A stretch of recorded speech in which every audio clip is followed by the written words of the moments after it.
Apesar de ser irlandês, o Beckett de vez em quando escrevia alguns textos em francês. E esse é um deles, assim como O Primeiro Amor, que eu também já li e já fiz resenha triturando o livro no semestre passado. Se você quiser ver, procure. Não vou colocar o link aqui não, eu nunca lembro de fazer isso. Essa peça aqui, em específico, Esperando Godot, foi escrita em 49, mas só foi lançada em 52, sendo que a primeira encenação se deu dia 23 de janeiro de 53, no Teatro da Babilônia, em Paris, contando com Roger Blin no elenco, que também era diretor, Pierre Latour, Lucien Hamburg, Jean Mart e Serge Leconte. Não faço a mínima ideia de quem sejam essas pessoas, mas se alguém souber aí, por favor, me diga. São atores. Essa peça em língua inglesa estreou primeiro em agosto de 55, lá no Teatro de Artes em Londres, dirigida por Peter Hall. E qual que é o enredo dessa peça, né? Eu acho que dá pra resumir bem rápido. Você tem o Estragon e o Vladimir, que são dois homens que aparentemente são amigos e que estão esperando pelo Godot. Quem é o Godot? Não sabemos. E aparentemente você não vai saber em momento nenhum. Eles estão esperando por esse homem, a fim de não sei mais o que, mas eles têm que esperar. E enquanto esperam, eles ficam entediados. Aí nesse meio tempo aparecem o Pozo e o Lucky, que são personagens diferenciados, né? Você vai ler, você vai entender o que eu tô dizendo. E também aparece um moleque ali de vez em quando que entra, assim, como eu digo pra vocês, né? Tem personagens em certos livros que eles entram, peidam e saem. É o caso desse menino que, ao final de cada ato, a peça tem 2, aparece pra dizer que o Godot não vem naquele dia e que ele vai voltar amanhã, com toda certeza. Só que amanhã ele nunca volta. E a espera é interminável, eles ficam pra sempre esperando algo que eles não necessariamente conhecem ou reconhecem, mas simplesmente esperam. E assim, gente, falando por mim, essa premissa não é lá tão atrativa, até porque além de ser muito simplista, eu já li alguns livros com essa temática e tudo mais, então a premissa não me chamou a atenção. Vocês sabem, eu li isso aí porque era do Beckett, eu queria ainda quebrar o gelo com esse autor, vocês já entenderam, né? Só que eu me animei bastante quando eu vi as resenhas que publicaram no Scoob e no Goodreads, porque aparentemente todas as pessoas dão 5 estrelas e colocam esse livro ali no páreo dos livros favoritos, né? Dizem que é um dos melhores, mais reflexivos que as pessoas já leram e tudo mais. Tem a ver com existencialismo, é uma vertente de pensamento legal de se ler sobre. E que também diziam que esse é um livro que unia a filosofia com o humor de uma forma muito interessante, inovadora, revolucionária.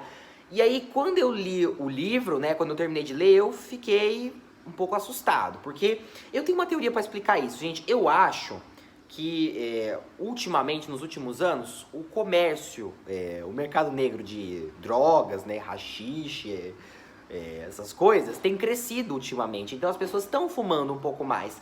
Então, aí eu compreendi porque que tanta gente gostou desse livro. Porque, honestamente, gente, eu li esse negócio e eu não entendi porque alguém teve coragem de publicar esse livro. É uma das maiores bostas que eu já li na minha vida. Eu fiquei pensando o tempo todo que o quão vazio era o livro, tão ausente de significado. E não confundam as coisas, gente. Não é porque o livro é ausente de significado que ele está refletindo sobre a ausência de significado. Não confundam as coisas, né? Esse livro é um grande conto do bilhete. Vocês já viram falar do conto do vigário, conto do bilhete? É esse livro, na literatura. Ele o tempo todo tenta ali colocar uma filosofia implícita, né? Colocar ali alguma coisa que parece, tem cara de reflexão, mas se você se aprofundar, você vai ver que é uma grande merda, não quer dizer nada ao mesmo tempo. É uma filosofia de boteco mesmo, sabe? Você olha e você fala assim, isso não faz o mínimo sentido. Só que ele mascara os diálogos com assim, um tom mais absurdo, experimentalista. Ele se esconde através desse véu, sabe? Do inovador, do revolucionário, do criativo, a pessoa sem, eu vou escrever uma coisa sem noção, mas vai todo mundo pensar que é uma maravilha. Pra mim é o mesmo efeito se alguém defecar numa tela, expor numa galeria e todo mundo for lá e começar a aplaudir. E olha que isso acontece, viu, gente? Já vi algumas histórias. Vocês conhecem aquela lenda do homem que esqueceu o óculos no museu, no chão, e aí começaram a se unir em volta do óculos, tirar foto porque achavam que era uma grande obra de arte? Pois bem, é o mesmo caso. E aí eu quase infarto quando eu entro no Scoob e eu vejo um monte de 5 estrelas, eu fico pensando, gente, esse povo nunca leu Os Miseráveis, nunca leu Dr. Zhivago, nunca leu qualquer coisa boa, sabe? Porque se esse é um dos preferidos, quais são os piores, né?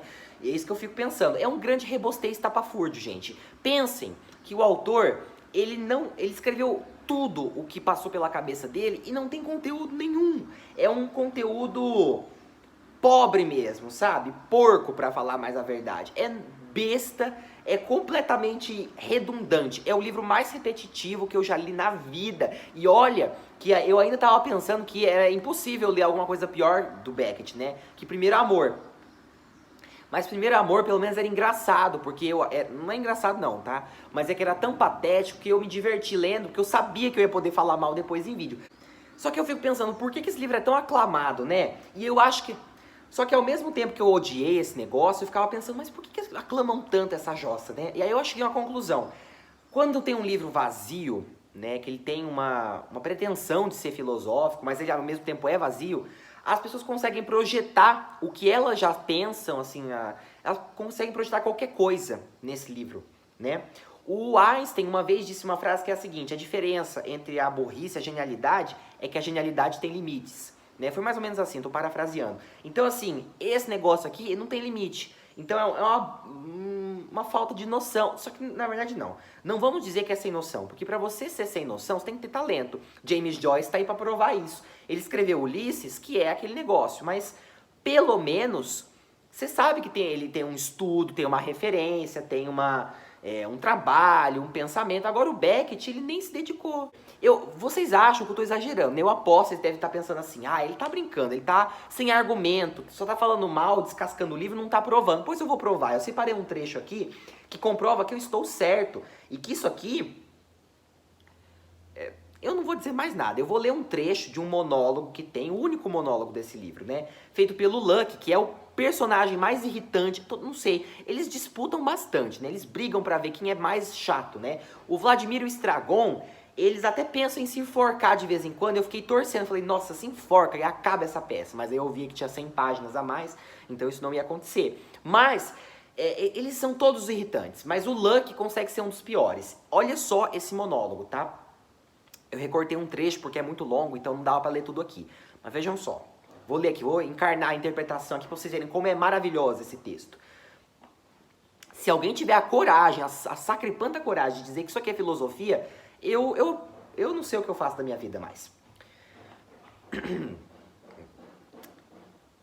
Enfim, numa palavra que o homem, numa palavra, enfim, não obstante os avanços na alimentação e na defecação, está perdendo peso e ao mesmo tempo, paralelamente, não se sabe por que, não obstante os avanços na educação física, na prática de esportes, tais quais, o tênis, o futebol, a corrida, o ciclismo, a natação, a equitação, a aviação, a conação, o tênis, a camogia, patinação, no gelo e no asfalto, o tênis, a aviação, os esportes de inverno, de verão, de outono, o tênis na grama, no saibro, na terra, batida, a aviação, o tênis, o hóquei na terra, no mar, no ar, a penicilina e seus sucedâneos numa palavra. Não acabou.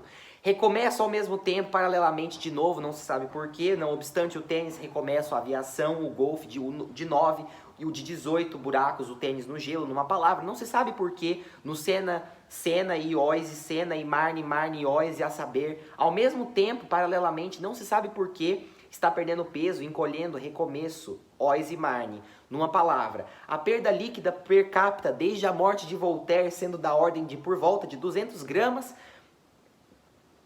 aproximadamente na média, arredondando bem, pesados e pelados na Normandia, não se sabe porquê, numa palavra, enfim, tanto faz, fatos são fatos, e considerando por outro lado o que é ainda mais grave, aquilo se evidencia, o que é ainda mais grave, à luz das experiências em curso de Steinweg e Petermann, o que se evidencia ainda mais grave, à luz das experiências interrompidas de Steinweg e Petermann, que nas planícies, na montanha, no litoral, junto aos rios de água, corrente, fogo, corrente, o ar, é o mesmo, e a terra, a saber, o ar e a terra na grande glaciação, e o ar, a terra, feitos de pedras, na grande glaciação. Ai de mim, no 7º ano da sua era, o éter, a terra, o mar, feitos de pedras, na grande escuridão, na grande glaciação, sobre o mar, sobre a terra, e pelos ares, que pena, recomeço, não se sabe porquê, não obstante o tênis, fatos são fatos, não se sabe porquê, recomeço, adiante, numa palavra, enfim, ai de mim, adiante feitos de pedras, quem poria em dúvida,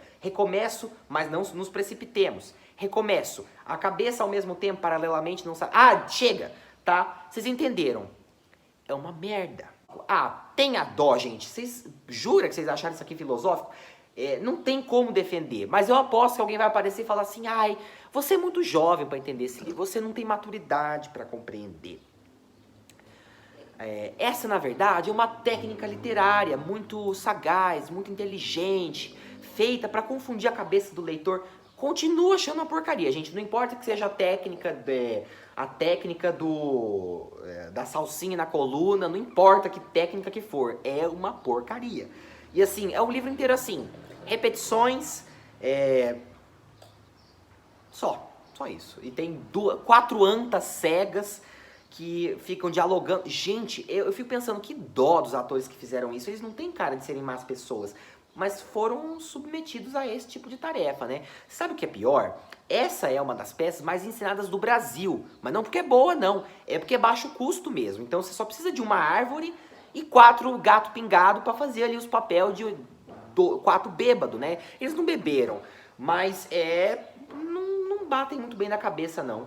Foi uma das maiores perdas de tempo da minha vida. Eu só não vou dizer que meu tempo foi roubado, porque fui eu que roubei, né? Então, eu escolhi ler essa jossa até o final, mas eu fiz esse vídeo para que você não precise fazer isso. Então, eu estou te salvando de uma perda de tempo, tá? Vai perder tempo, mas vai perder tempo com alguma coisa mais interessante, sabe? Ler qualquer outra coisa. Gente, qualquer outra coisa, se vocês forem ler na vida de vocês, vai ser mais útil do que isso aqui. Se você realmente achar que você quer ler isso porque alguém indicou ou porque o cara ganhou o Nobel, gente, se mata, tá? Não lê esse livro, por favor. Não tem nada de útil. E aí eu ouço muita gente argumentando que é um livro bom, que é um livro filosófico, que é implícito, que a filosofia está escondida. As pessoas lendo esse livro, elas encontram sim reflexões e pensamentos e outras coisas, assim, só que não são coisas que o livro revela. O livro não ensina nada. As pessoas projetam os próprios conceitos nesse livro porque ele é muito vazio. Então, ele tem espaço para você projetar o que você quiser. Então, você cria o livro, você faz a sua leitura. Você que vai dizer o que o livro é sobre, quando na verdade não é sobre nada, né? E talvez, aí eu já vi gente dizendo que o ponto é justamente esse, escrever sobre nada. Não gosto de ler sobre nada, não. Eu gosto de ler sobre assunto, eu gosto de substância, eu gosto de conteúdo. Não gosto de vento. Né? Eu gosto sim, dias de calor, mas literatura eu não gosto de literatura pastel de vento, não. Eu só não vou dizer que eu me arrependi porque é um clássico e porque, né, agora eu posso vir aqui e fazer uma resenha negativa pra esculachar mesmo, pra esculhambar, porque eu andei um pouco cansado nos últimos dias por causa da mudança e tudo mais, então eu acho que é bom pra gente relaxar um pouco, mas foi uma porcaria, tá? Não recomendo, não. É isso aí, gente. Vou parar por aqui. Se inscreva aqui no canal caso vocês tenham gostado. Caso não tenham gostado e queiram dar dislike, gente, lembrem-se, é pra avaliar o vídeo, não o livro, tá? E é isso, gente. Até mais. Vejo vocês depois. Tchau.